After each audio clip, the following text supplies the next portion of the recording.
Hello everyone, just a quick word from your friendly editor/husband. For all of you who listen to So I'm Watching This Show and own an Android device, do me a favor. Go to the Google Play Store and download the Podcast Republic app. It's a fantastic app that allows you to get all of your favorite podcasts directly on your Android devices. I use the app and love it. I can search for the podcasts I want to listen to, select them as favorites, and have them all just a click away.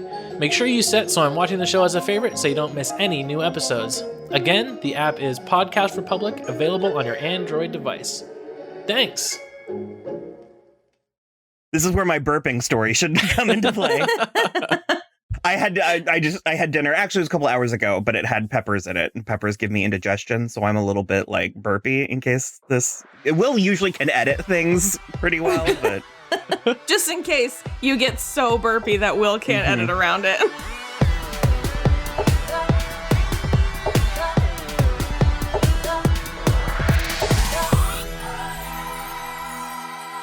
Hello everybody, I am Will.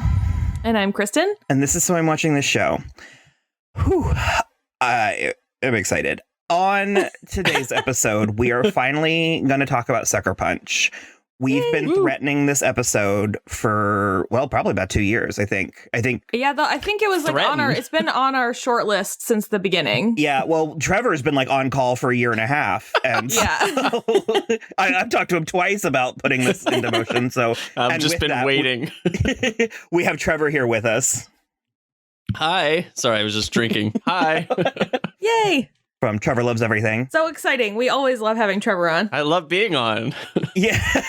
And he also loves this movie. And surprise. Well, yeah. It's funny, though, because it's like considering the negative reception the movie has, I actually know quite a chunk of people who love this movie. Well, that's because we're friends with smart people. That was actually one of my first points. We'll get there. Okay. And actually, I should probably just do a preemptive sorry to Rachel because she loves this one too. And only now is it dawning on me that she would have loved to be on this episode. But that just 4 people feels like it would be a lot of talking. 4 people in 4 different locations, including 3 different states. It seems like a lot to have to handle. Well, Rachel got to do Buffy, right? So yeah, you guys, it's my turn. The two of you guys have been swapping Buffys, I think. That's right, yeah. The two of you would get along because I think you follow each other on we get along on Twitter. But I think you guys would be pals in real life. Yeah, so for sure. So Sucker Punch, Zack Snyder movie is about a bunch of girls and they kick ass and there's colors and video game stuff and it came out with like a big old thud. Yeah. I actually cannot remember if I saw it in theaters. I think I did, but it's merging. Do you ever have memories that like 3 memories will merge into one and you don't remember which one belonged to? Yeah. It's like weirdly Thor, the first Thor and Immortals and this, I all have the same memory. Oh, weird. And so I don't remember which one. I do remember liking it. And I do remember feeling a little bit flustered by it, feeling sort of challenged by it in a way I wasn't prepared, because the first trailer that they played for the movie was just sort of like a montagey trailer of like music and visuals. You are safe. It's all safe. What you're imagining right now, that place can be as real as any pain. Don't be afraid. You have all the weapons you need. Your fight for survival starts right now. I'm gonna escape from here. There's armed guards everywhere. If Blue finds out, we're dead. We're already dead.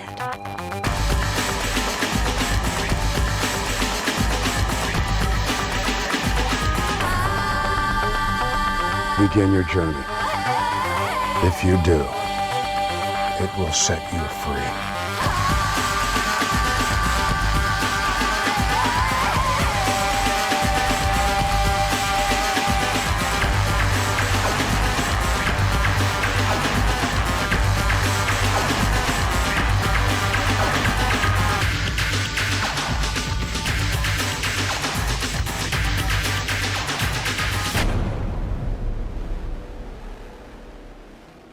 kind of just a montagey movie with music and visuals, but there's more substance. There is a story, yeah. Well, and less so a story than themes. Than very true.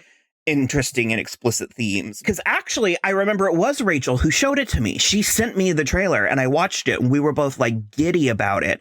And so when I did finally see it, I was a little bit taken aback by how dark it was. And I was unprepared for it. And that's so funny because that was the tagline. Oh, huh. You will be unprepared. Yeah, I mean. Do you remember? It's kind of true.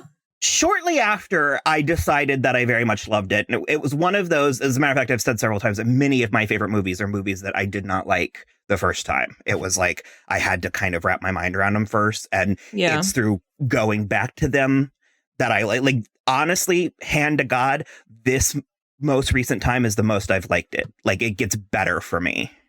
I was going to say the same thing, actually. I was the most engaged with it this time. So 5 years ago, you were like, we need to watch this movie. And we did. And you were like adamant that we had to watch I think you actually made me watch the regular one, the theatrical version. And then afterwards, you were like, now watch these two scenes that they cut. How much does it change it? And I was like, my God, you did. You really did. Because you were like, it's ridiculous how much these two scenes changed the movie. I remember that it was you specifically who told me that. I know that part, but I'm surprised. I believe it because sometimes I experiment on friends. So I might have been like, what will it be like? No, I think you were like, it's a pretty good movie and I want you to watch it. And then I think you specifically were like, there are deleted scenes and I want you to watch them after, like with the context of the movie. And so that's what we did. Because I think it was far after, but we were still in the this film is not yet rated phase. And so I was just like in a blind fury about the MPAA and like why they cut these things and stuff. And so it's really stuck with me the last 5 years. And then we tried to get Will, my husband, to watch it with the extended cut. And he did. And he was like, it was fine. So he does that a lot. That already brings me to like 3 points I was going to make, but we have Trevor here. And before he has his introduction, I will say that, as Kristen mentioned, there is a theatrical cut and an extended cut. It's actually not a director's cut. And usually extended cuts I don't like because it's the studio just trying to cram stuff in there to make more money. This is the opposite, though, and it's been blessed by Zack Snyder. Okay. Yeah. So I do tell people, I'm like, if you are ever watching this movie, please, like, as a matter of fact, turn it off if it's not the extended cut, is how I feel. Agreed. Now, Trevor, on the other hand, we have a unique perspective here because is this the first time you've watched the extended cut? This was the first time I watched the extended cut. Yeah. Okay. So tell us how you came to it and give us your history.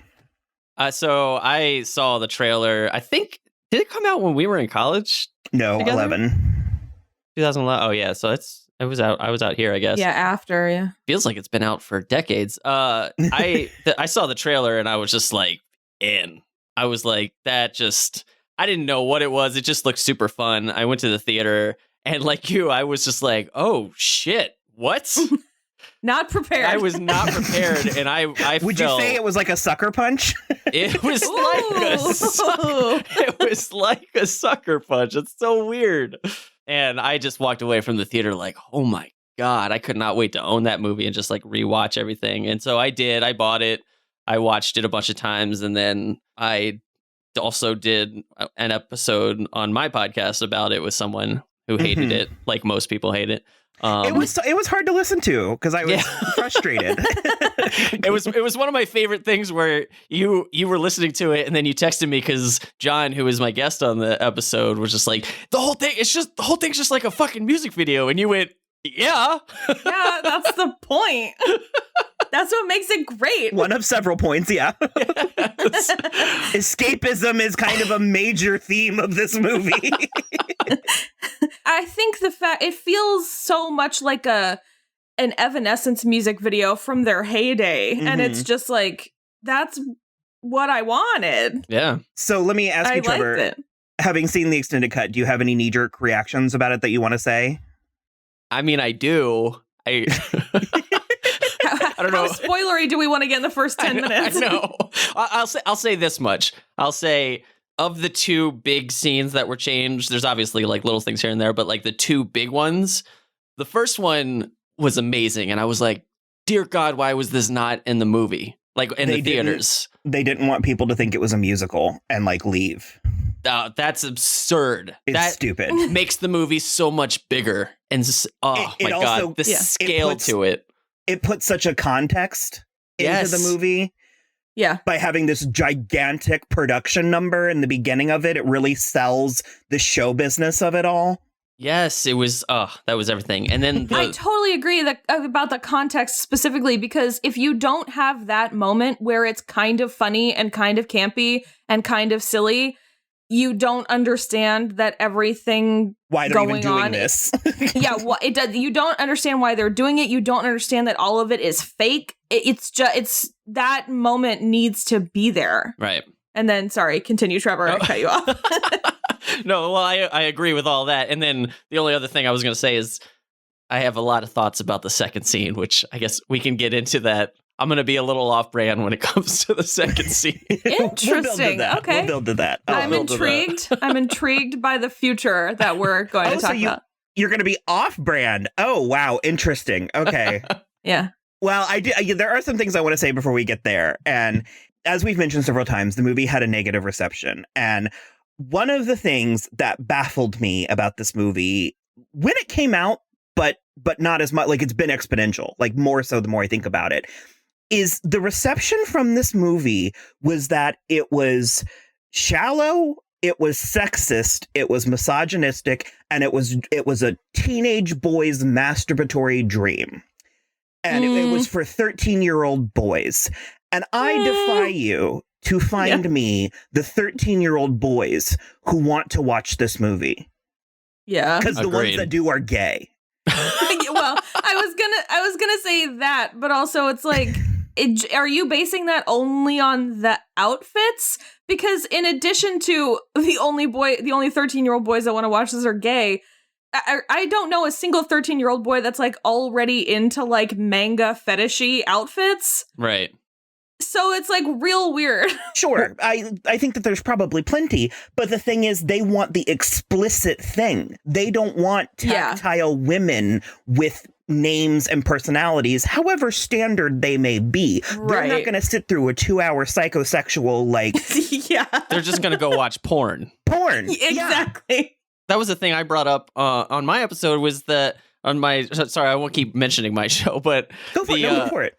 I brought up because John, my guest, was mentioning the fact that it was sexist in the way it had them dressed, and I was like, I mean, they're dressed in scantily clad things in the like it makes sense in the brothel, obviously, but then in the video game aspect, that is how women are dressed in the video game thing, and the thing that this movie did differently than other movies that do exploit women in sexual outfits is it what it doesn't do is hover like on their breasts and on their different like it doesn't ogle them essentially. It's like, yes, they're in these outfits because that's what they would be in this video game scenario, but it's also not like check this one out, check her out.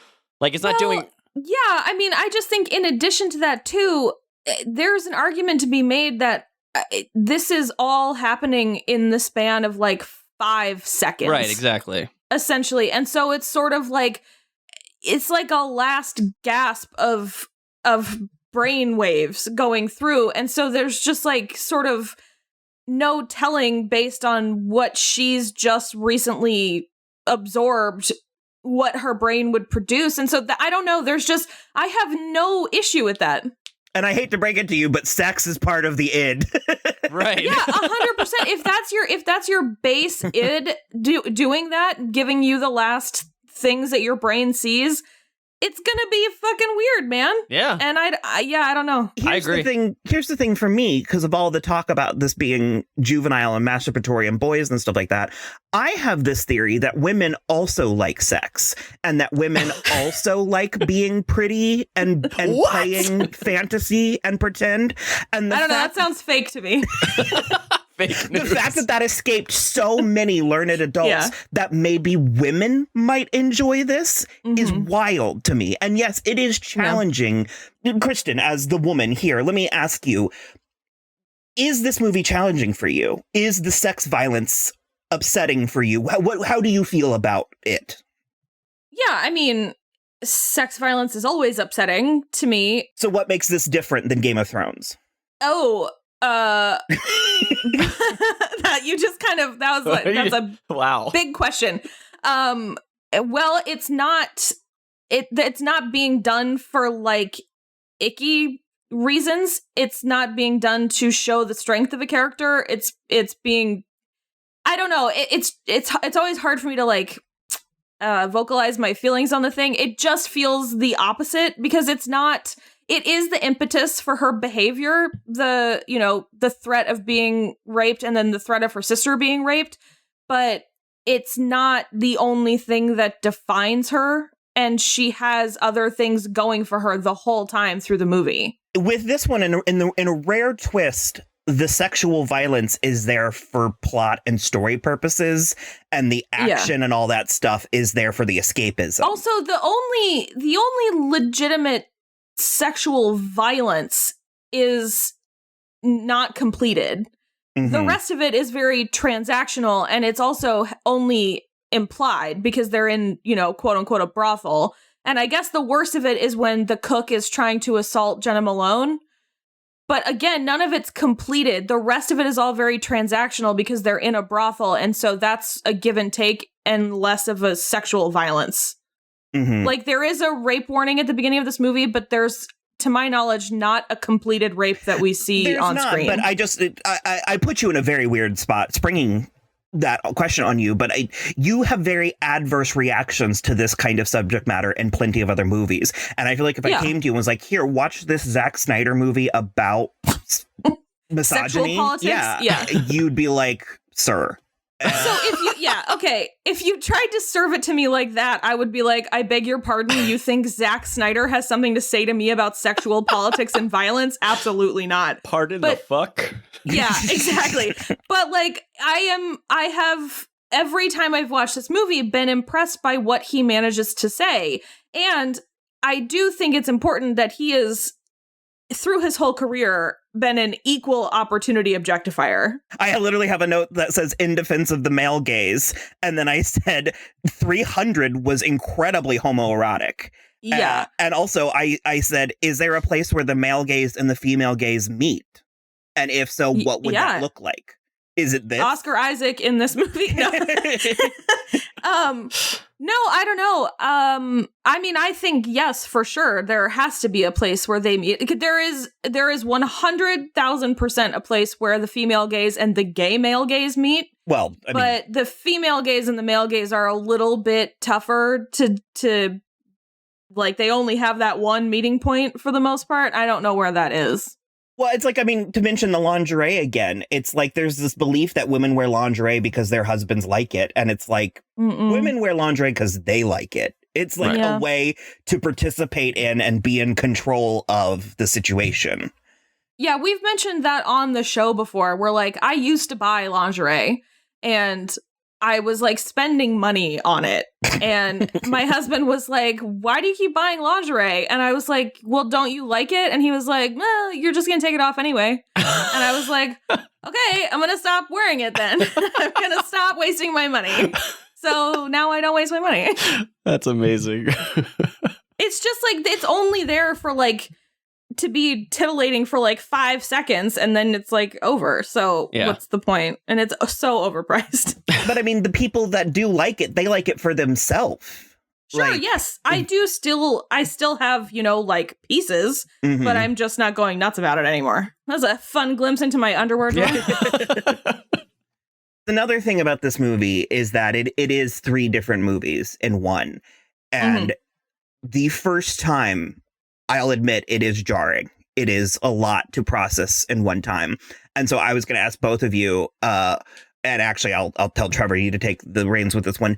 Do you think it's a movie's responsibility to be digestible, easily digestible? Or is there a purpose for movies that need to be watched more than once to fully appreciate.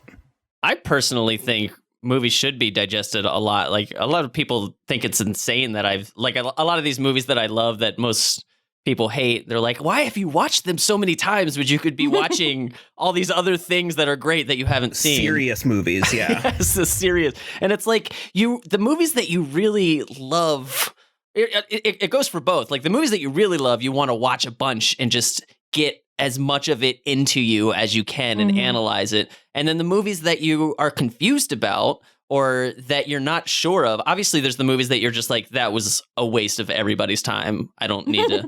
But that for me, I don't know what that would be. But for the most part, if something's just like, I walk out and I'm confused, I'll watch it like 3 or 4 times. A friend of mine, Damien, he is adamant about watching every movie at least 3 times. He watches them because he'll come out of it, and he gets a lot of guff for it from our friends, where he'll say a movie wasn't good, and then later on down the line, he'll have changed his mind. They're like, he's always changed his mind based on blah, blah, blah. And I was like, no, he's actually like rewatching it and reevaluating and taking in things that he didn't consider before. Like, I think it's a necessary part of cinema, in my opinion. Yeah.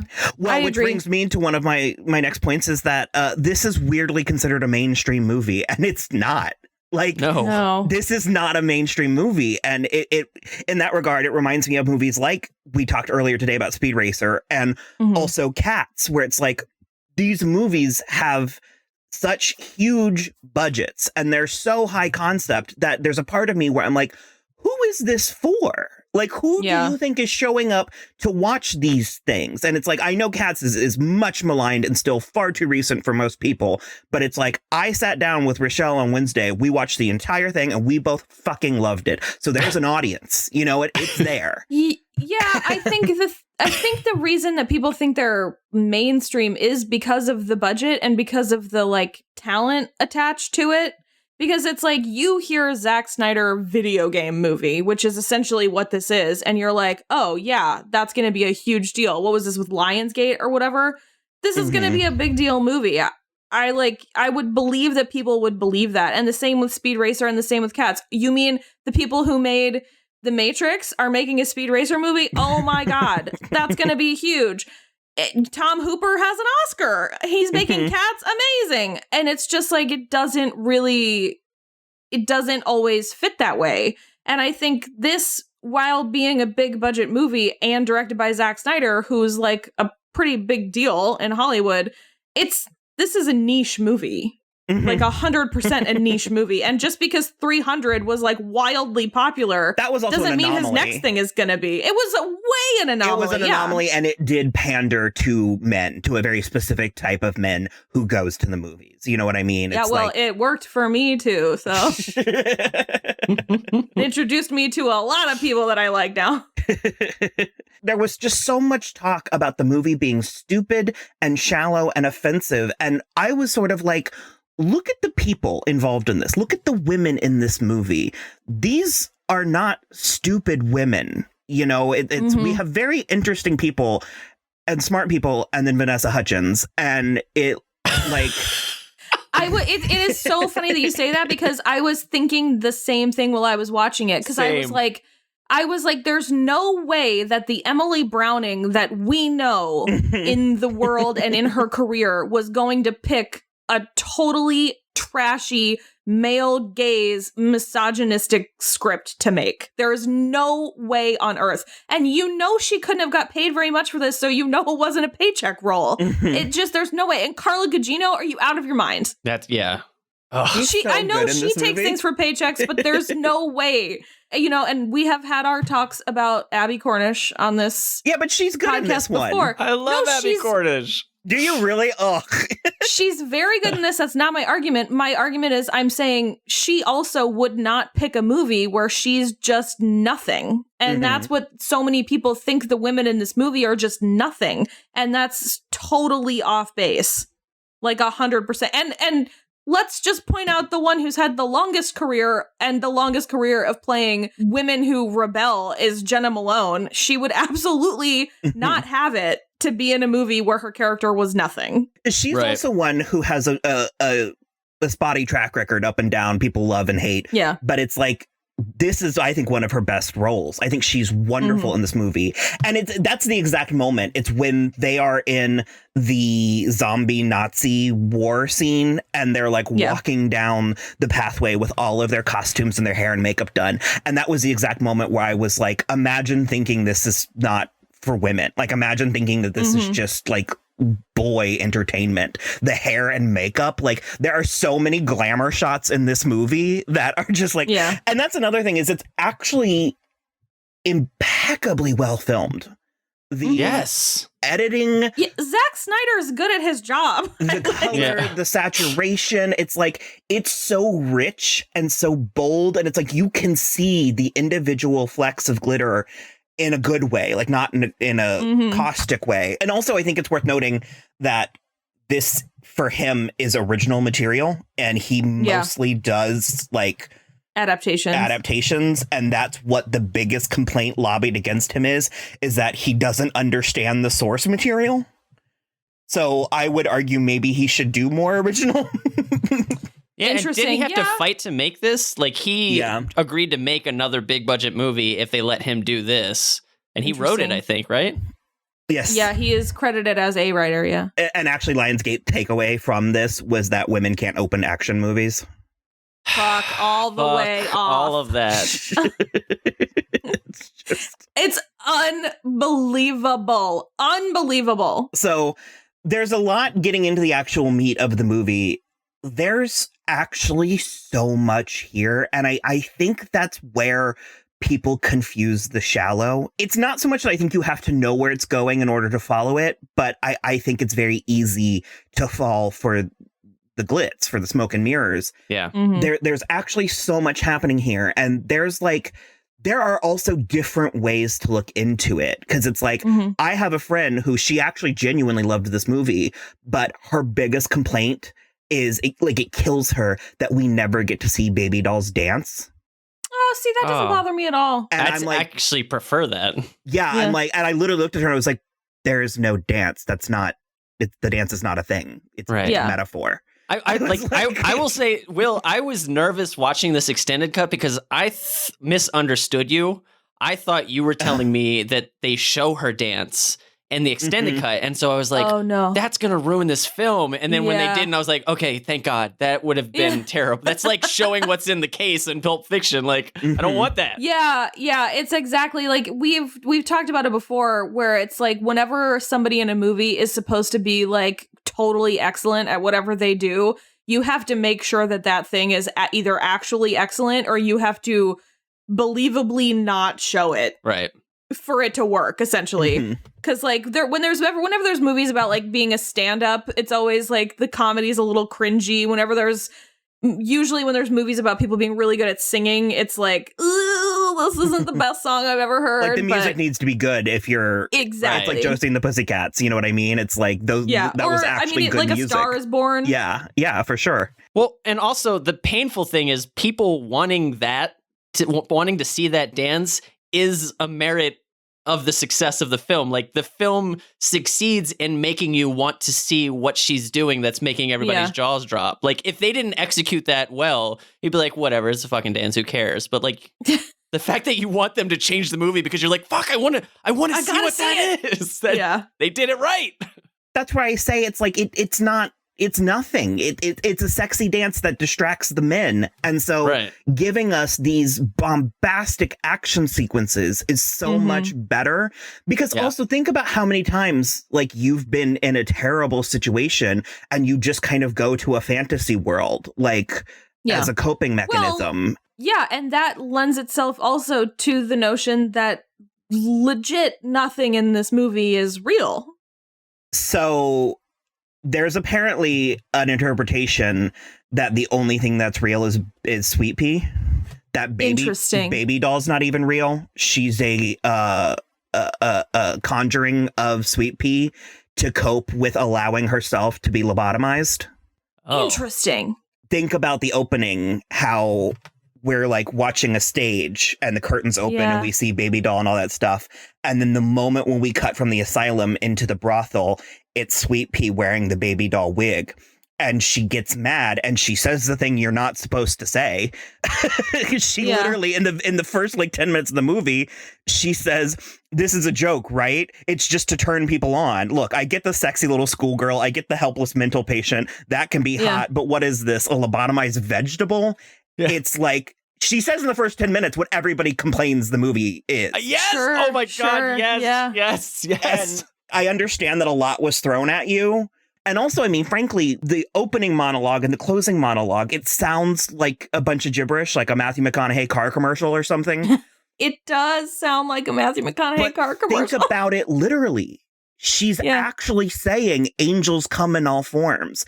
And when you consider the like curtain opening in the beginning, and then at the end where she was like, who's to say like what is real and what's not? She says, you are. So it's like on top of that, it's an indictment of the audience watching it. Yeah, interesting. That is an interesting notion. I do like that. I don't know that I interpret it that way. I don't think I like the movie as much that way, but it is interesting. I like that it's there though, because I like that it's available as an interpretation. I just don't prefer it. There's a piece in the movie that supports that interpretation, and there's a piece in the movie that de-supports, negates. Nailed it. Yeah. One of which is at the end when Gorski is talking to Dr. John Hamm, and she was talking about how Baby Doll has been such a mess. She does say she helped a girl escape. Yeah. So we have that in the real world that makes you believe it's not. However, when we go to Sweet Pea getting on the bus, the wise man is there driving the bus, and also the boy that turns around and looks at her is the same boy from the battlefield in the war zone. Right. Yep. Well, that was actually something that a conversation I had before, where I think that is, if we're sticking with Baby Doll basically helped Sweet Pea escape, that's in Baby Doll's head. So like we're just escaping one last time into her head, and that's her vision of Sweet Pea getting on the bus to nowhere because what's his face doesn't exist. Mm-hmm. And so that was just like her thinking in her lobotomized brain, like, I did something. This is my vision of her escaping, essentially. Mm-hmm. Interesting. And maybe that's the brilliance of this movie. Maybe it's that adage where it's like you perform one miracle and everybody applauds. You perform two and people ask you to stop, and you perform three and you're a witch. You know what I mean? Yeah. So it's like maybe it was doing too many things. And if he had dumbed it down to just like, well, I don't know, does the top topple over? Like, does the spinning thing, like that was Inception. I don't know if that was clear. Yeah, I love that you are comparing Inception unfavorably to this movie. I actually love Inception, but yes. But I'm saying, did he go too far with it? Is it too high concept? Well, and that's kind of the irony of the film is people are shitting on it, calling it dumb and simple, but it's because they're needing it to be dumb and simple to understand it, essentially. Yeah. Well, it's like I said earlier, we know smart people, and that's why they like it. That's why the people we surround ourselves with like this movie. But it's like, in the movie itself even acknowledges that. It turns itself into a whorehouse because we want it to. And then we get mad at it for doing what we asked. And there's just so many of those conversations, especially with Gorski and Blue. It's like, there's actually so much to mine from here. And actually, the thing I was going to say about the smart people, because it's rude. I don't like being like this. But I was going to say, of my friends, in a general only sense, the dumbest ones like this movie. It's not mutually exclusive. But my friends who like this movie are smart. And a handful of people that I know who did not like this movie are not. So I think it's challenging in a way that people are unprepared for. Because I was going to bring up my mom, and I actually called her before we recorded to ask her, but this is her single least favorite genre, like 1960s insane asylum lobotomy. Yeah. And that's his genre? Oh, yeah. Dude, were you not around like 2 or 3 years ago where everybody was getting lobotomized in every piece of media? I guess not. Jesus. It was a problem.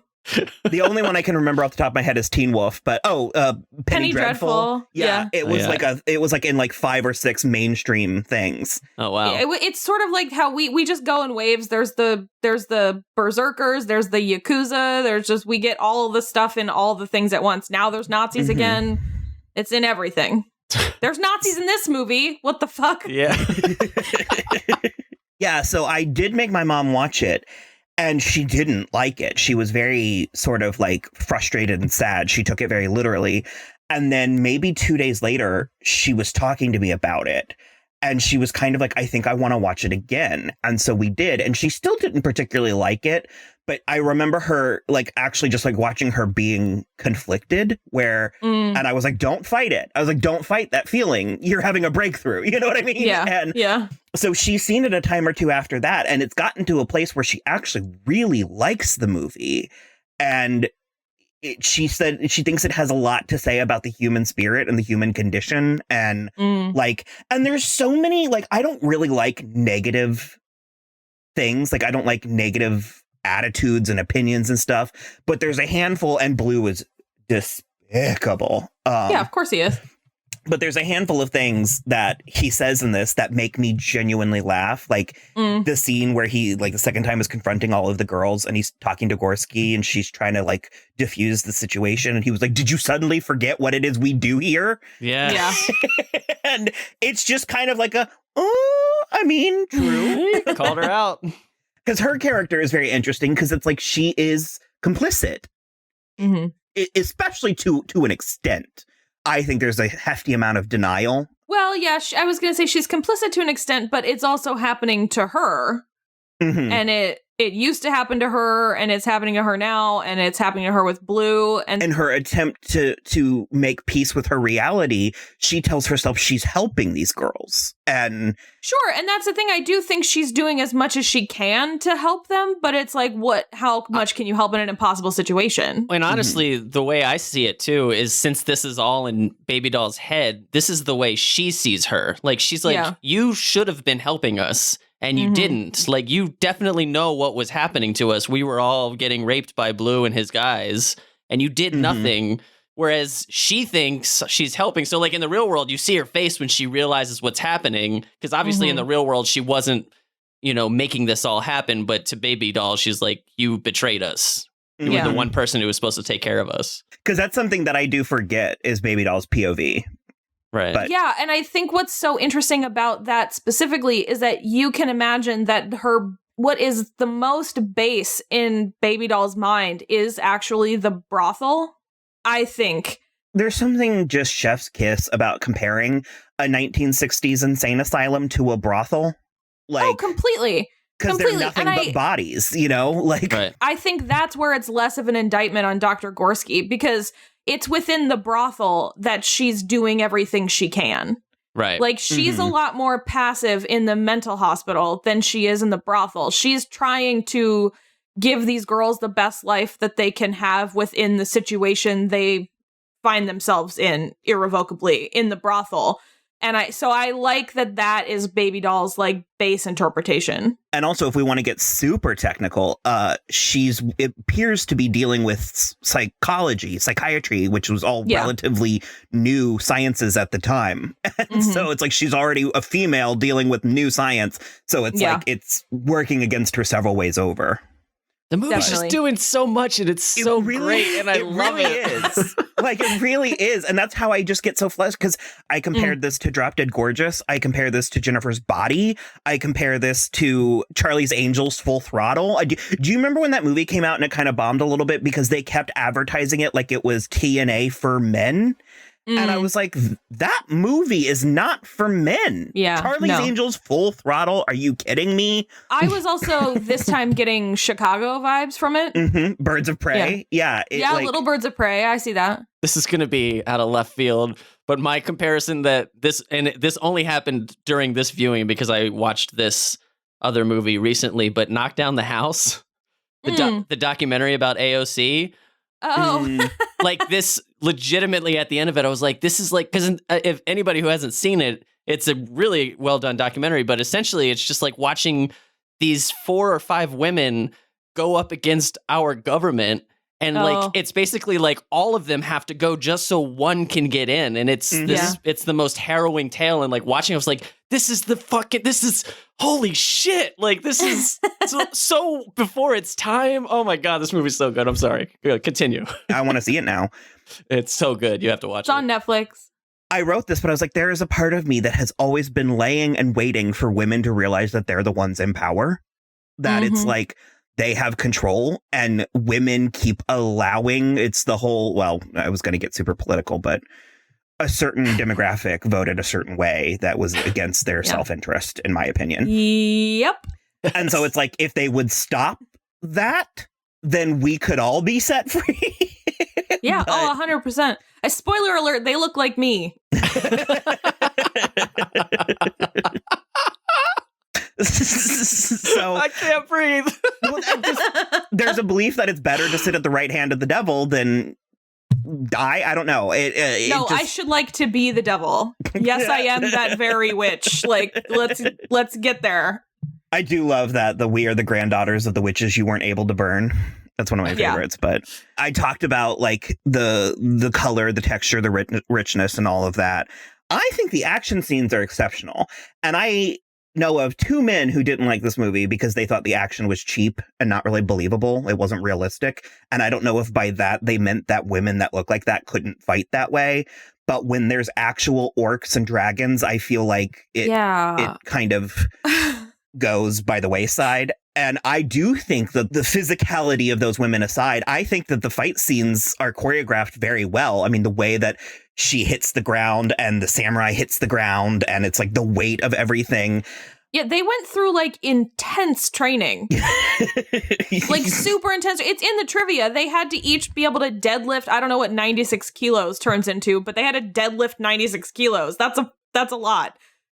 That's a lot. And that's what's really cool about the fight sequences too, because I get what some people have at least said to me, where they think it's basically just a garbage shoot of CG, which it is. It is just endless. It's just women in front of a green screen and a bunch of CG. It's tons of CG, but I would never call it a garbage shoot. Oh, no. It's definitely, it looks beautiful, but it definitely has that video game vibe. Like, yeah, but to those same people who I would imagine are largely men, I would like to point them in the direction of 300. Right. It's all fake and absurd. Yeah. But more so, it's the decided style of the film. It's not they cut the budget so they made all the CG or whatever, but also it's a, like Will said, it's so well choreographed and shot that it's like a dance, like she's doing a dance number, and the way they fight is like a dance number. The way that they bounce off of each other and move and slice, and like it's just so beautifully done. I stand by everything that we all said, but I will say that is the one part that does wear on me in repeat viewings. I do have a tendency to tune out a little bit during some of the action sequences. Yeah, I mean, especially the first one, the Nazi one, goes on for a long time, and so once the Nazi one's the second one. Sure, the first one's the samurai, but yeah. No, this one I was just like, is this part of the extended thing? This seems to never end. It may be, but no. So I will say that does have diminishing returns in a way that the rest of the movie has the opposite of diminishing, accelerating terms. I don't know. Reminishing. But and that's the thing is, I actually am. And I'll ask you guys, are you emotionally invested in this movie and these characters? Yes. Yeah. I get misty. And it's not even so much that Rocket dies. It's the way in which it's handled. It's how she gives Sweet Pea the air pack without her knowing. Yeah. The juxtaposition from the fantasy to the reality. Oh, the soundtrack. Yeah. Oh, yeah. This is an impeccable soundtrack. I mean, I did buy it when it came out because it's like only kind of on Spotify. Yeah, and Emily Browning sings 2 of the songs. Well, she sings 3, and she's only credited for 2, but she's in Where Is My Mind? Yes. Yeah.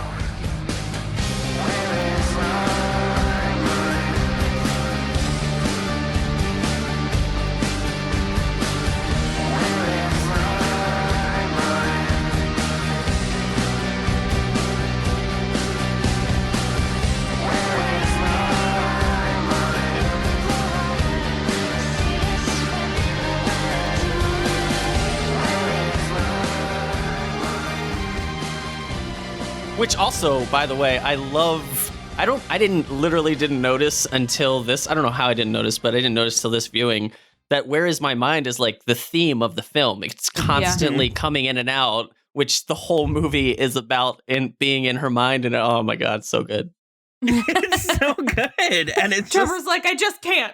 It's just so good. and even just like the Bjork, the Queen mashup, like, I have never, ever, even the first time, not gotten emotional, like choked up by the last couple lines in this movie, by the end of it. Yeah. The voiceover? Yeah, you have all the tools you need, now fight. And just the way that it cuts to black and you hear that. And I just think it's actually so, so good. And frankly, actually, I meant to say this back when we were talking about like her dance and then going into the fight sequences. I kind of think it's apt comparing to dancing in a brothel to fighting for your life.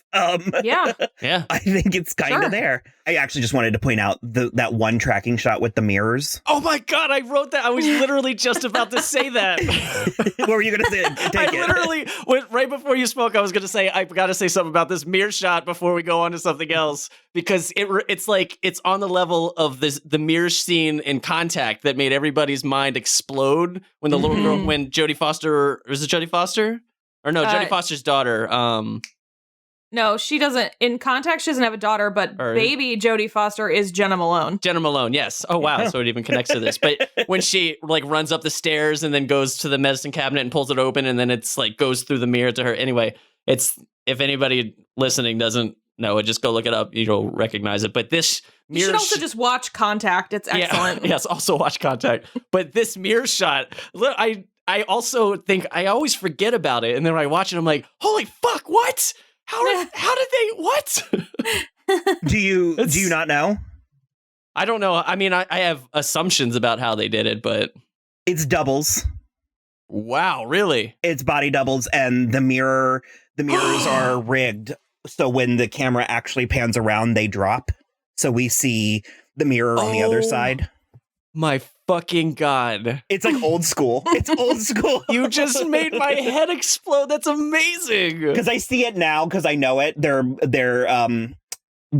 actions aren't completely mimicked, aren't completely in sync. I have to go rewatch it right now. Oh my God. Doubles. It's body doubles. It's that's so cool. It's Amber and Rocket and Sweet Pea.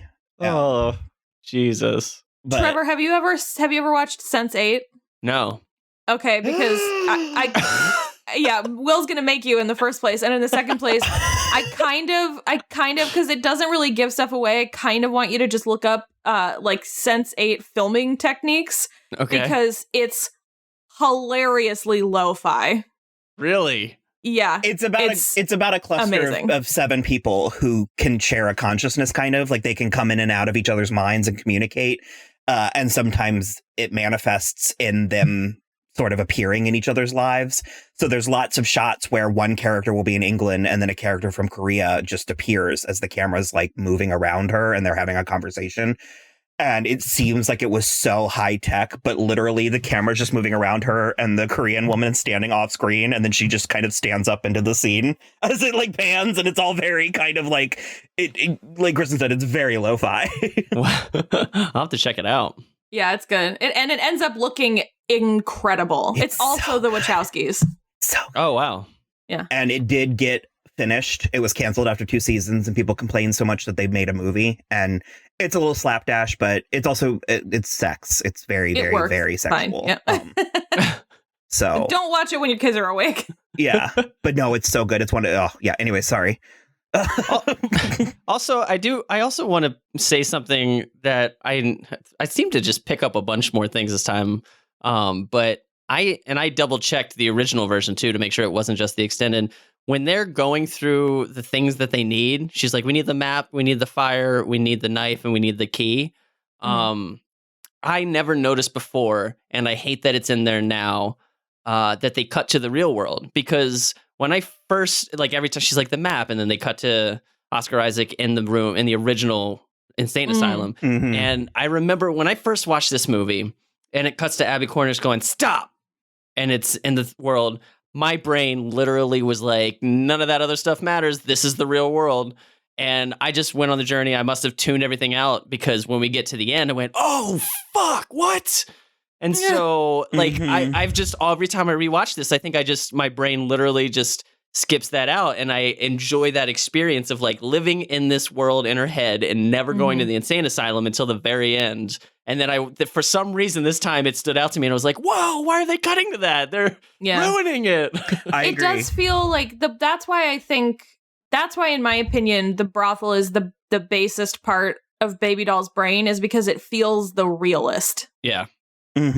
Within the movie, it feels the most legitimate. And maybe it's because we spend the most time there, but it's the most full of, set design even. It feels the most correct. Well, it's also it's more tangible because it's like even the reality stuff, it's like that's so grim and dreary that it almost like, yeah, I get what you mean there. Do you guys have any strong opinions about Scott Glenn as the wise man? I like him. I am fine with him. I don't particularly think he's necessary. I think I would have this did not go the way I thought it was going to. Yeah. I think I would have much preferred, like, if Baby Doll kind of just, like, figured out what they needed on her own and they didn't have this mentor spewing out these quotes at them. Aphorisms, yeah. Yeah, it didn't feel like there was any need for it. Yeah, I mean, I could take or leave him, but it's a nice symmetry to have him as the bus driver. Well, I was going to say, I think it's worth it for that moment at the end, and I don't know if I think the bus driver part would work even if he weren't in the fantasy sequences, because it's just the kind. I don't know. I don't agree necessarily with that, because if we didn't already have him established as a helpful and benevolent figure, I believe if he was nice at the end, it would feel predatory. Okay. Yeah, you'd be like, what's he gonna do? Yeah, well, so she's gotten out of this one bad situation. Now she's gonna be, in the bus brothel instead. Yeah, agreed. I remember I was watching a YouTube video because I was trying to do some like prep for this, and one of the people was complaining about how it was so stupid and nothing made any sense. And the line he cited was don't ever write a check with your mouth that you can't cash with your ass. And he was like, that's so stupid. What does it even mean? And I was like, it means don't talk shit if you can't back it up. I was like, right. Yeah, it's very straightforward. That's a very famous quote. Yeah, it's like a pretty standard like quote. I don't really know.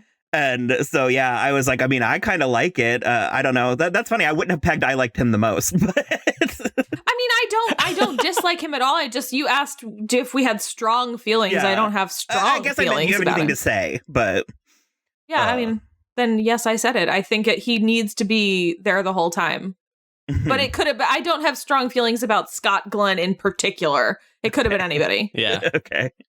I guess that really does start to bring us towards the end.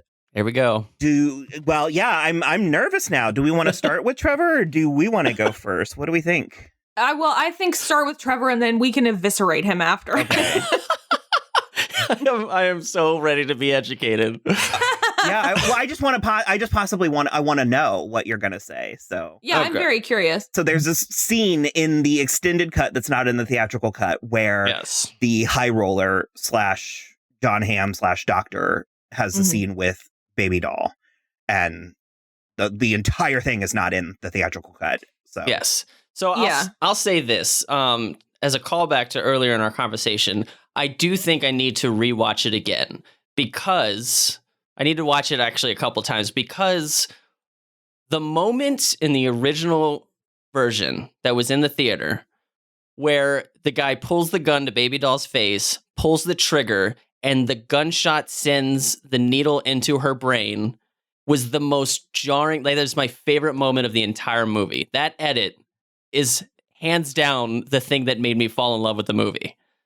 And it kicked the shit out of my chest. And I was in the theater like, what? And what is, how is what? And I was like racking my brain. And that's why I watched it again in the theater. I bought it. I watched it so many times, and just like that moment is the thing that cemented it for me. And so when I watched it this time and he went and pulled the trigger, and then it was like Abby Cornish in a field getting the fucking cloth off a thing. And then John Hamm was like talking all this shit. And I was like, what?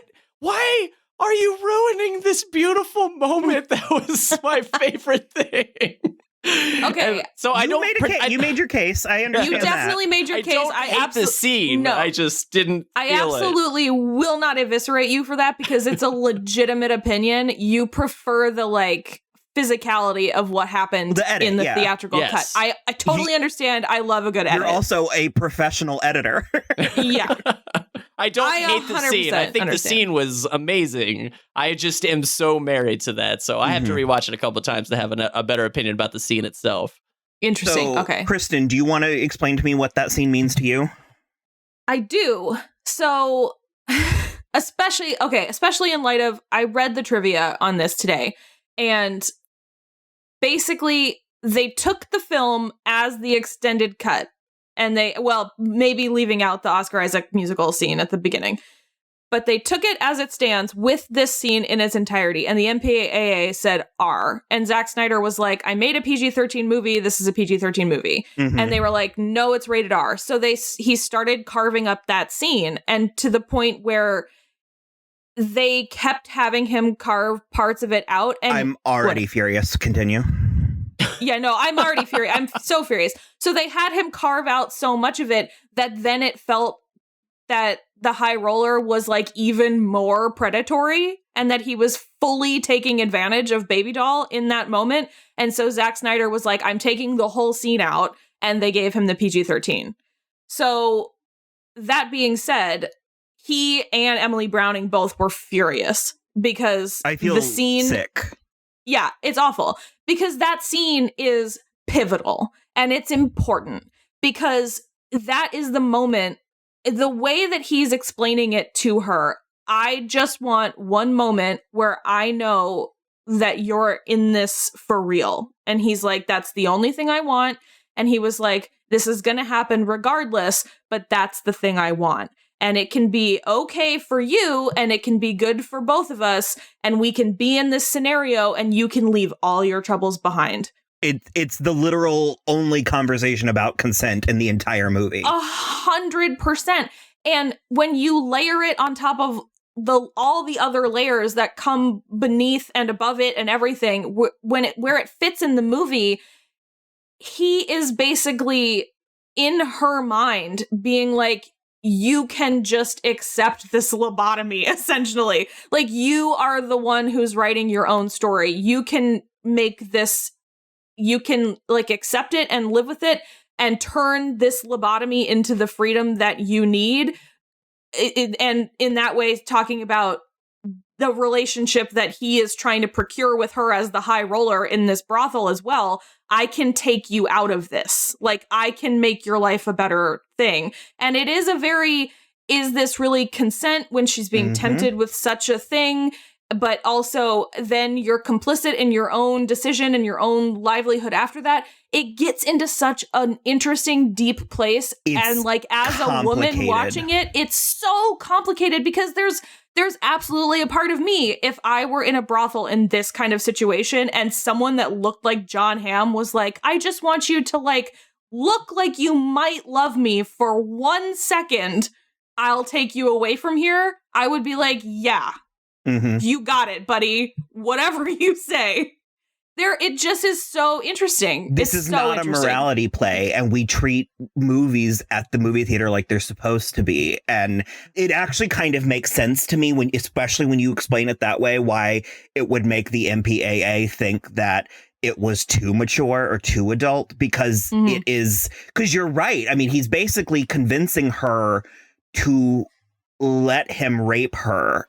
But there's a weird, not even just dignity, but nobility to it. And it's sort of like, I would compare it to, like, this is such a funny, silly thing to compare this to, but it's like, it's in my head because we just talked about it, but it's like at the end of Deep Impact where Téa Leoni's mother kills herself, you know what I mean? Yeah. And it's like, or when they go to the beach with her father to let the wave crash down upon them. And I mean, watching it this time, I was even getting, are we all up to date on Magicians? Yes. You haven't seen the finale? Okay. I haven't seen the finale, no.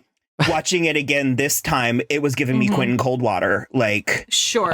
just really complicated decisions and what is noble and what is weakness and what is like, is she chickening out and committing suicide in this moment? Is she taking the easy way out? Do you know what I mean? It's like it asks so many questions, and like you said,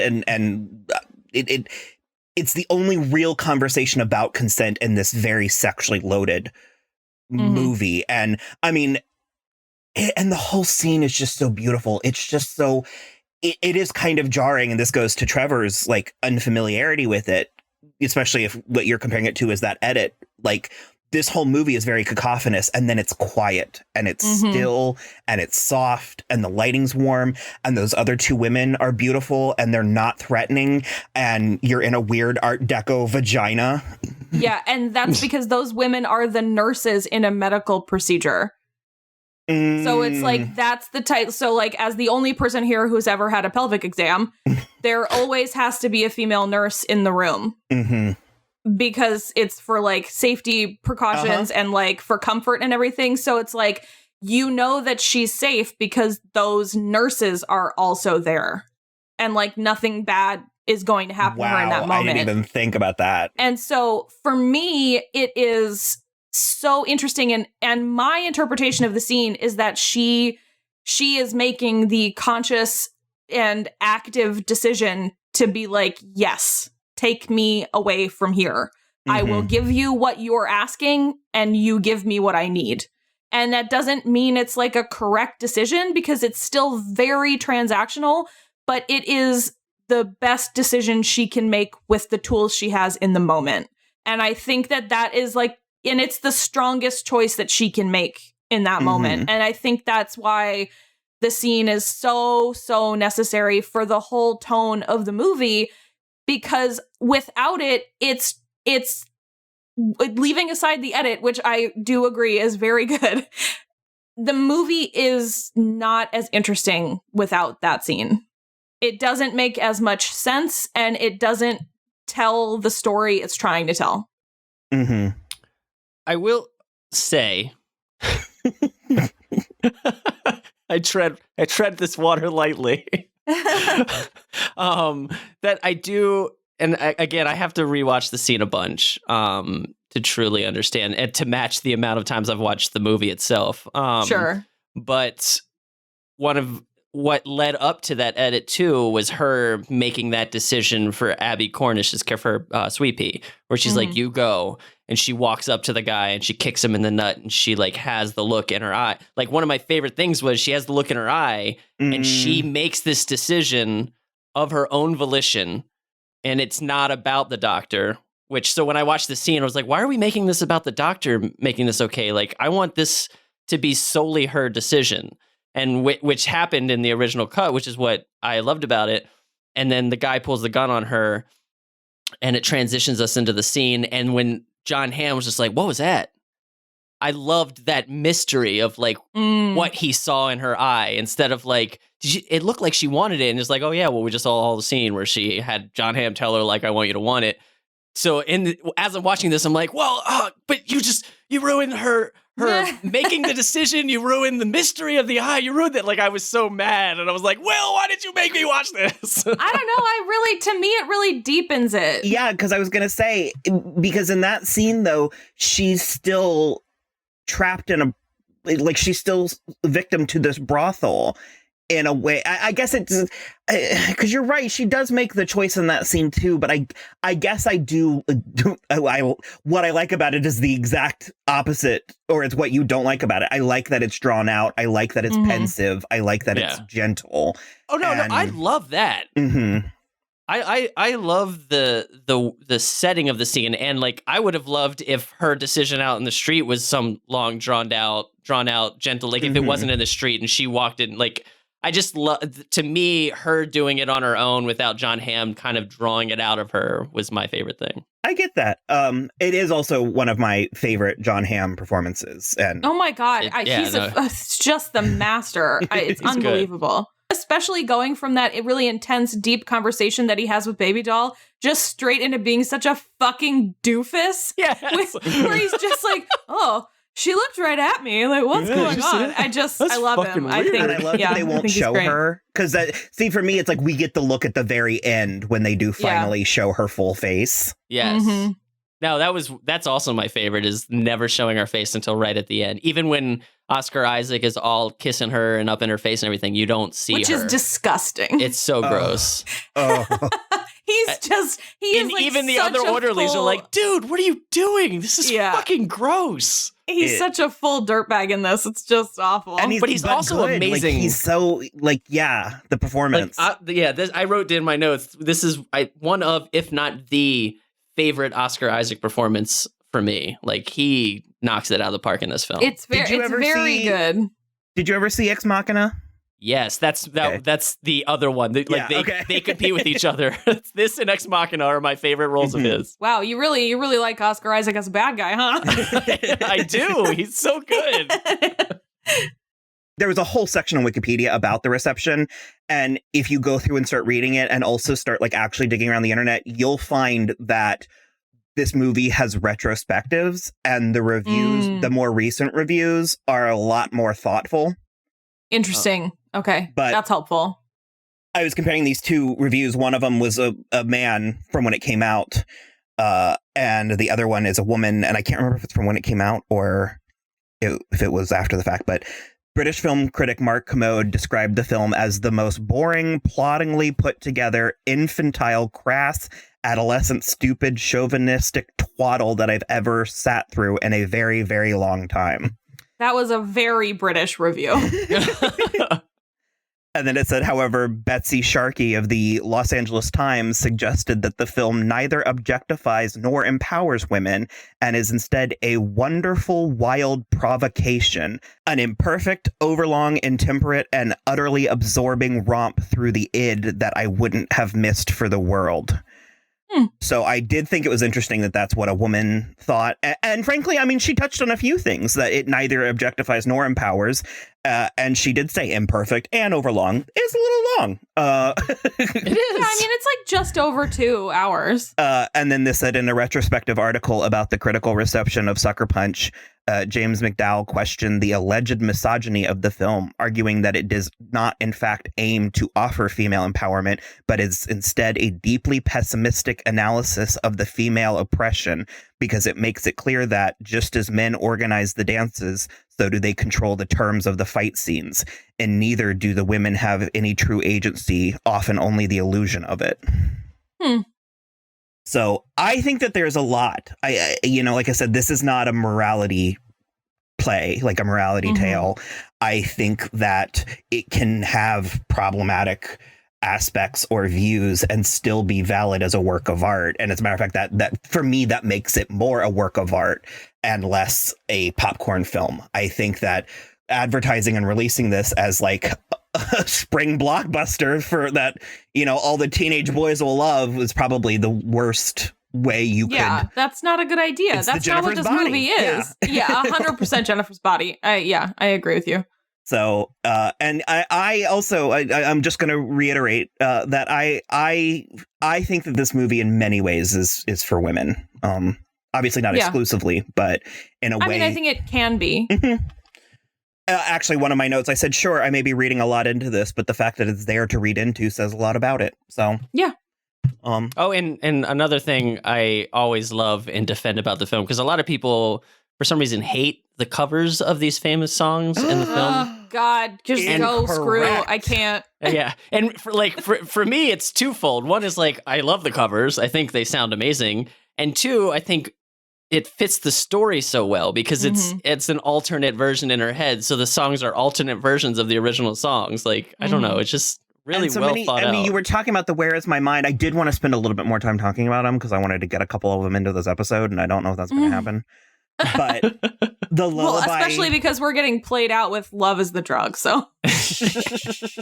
No, we'll get that in earlier when we're talking about the musical number.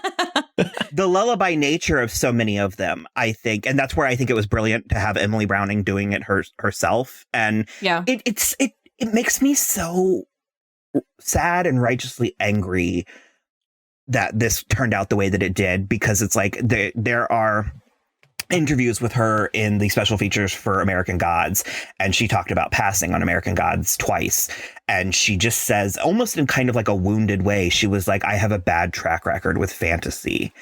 And something about that sentence just breaks my heart. I mean, it's just like... Well, it's also because it's the worst part about it is because it's through no fault of hers or Zack Snyder's, because they did it correctly the first time, and the MPAA was like, ooh, icky, and then made them cut it. Even still, that wouldn't be... I don't think it would have been mainstream either. I think the mainstream audience... I don't think it would have been mainstream, but I think it would have been better. I think we were unprepared for it. Yeah, we might have been better prepared for it if it had only been what it was supposed to be. Yeah, and unfortunately, that story does, to this day, still does not end well for Emily Browning, because she's stuck on a bad fantasy show right now, but... Yeah, her character has just gone down the tubes on that show. Suffered the most. But yeah, we'll see how that ends. Yeah, but the Where Is My Mind? What is the one lullaby actually? She sings one. It's is it Sing Me to Sleep? Yeah, Sing Me to Sleep. Even just like, because I mentioned Bjork earlier, it's like very rarely am I like, oh yes, the right choice, Bjork. But this is one of those times. Like, so, all right, cool. Cut us off, Kristen.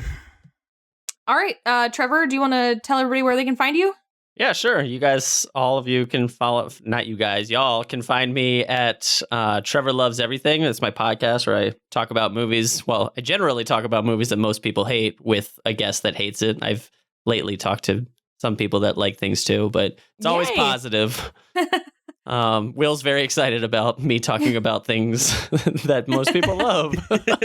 No, not things that most people love, but it's like I like when... Oh, yeah. I specifically said I like that both people can like things. Yeah, that's right. I think it should still be deep cuts, though. Yes. So look out for that. It's over at... I'm on Twitter at Trevor Carley, and you can find Trevor Loves Everything on podcasts anywhere. Awesome. All right. Well, you can find us on Twitter at So I'm Watching, or Instagram at So I'm Watching This Show.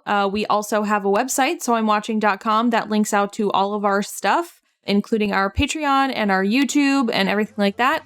And then other than that, you can rate, review, and subscribe on iTunes or wherever you listen. And that's it for us. Bye. Bye. Bye.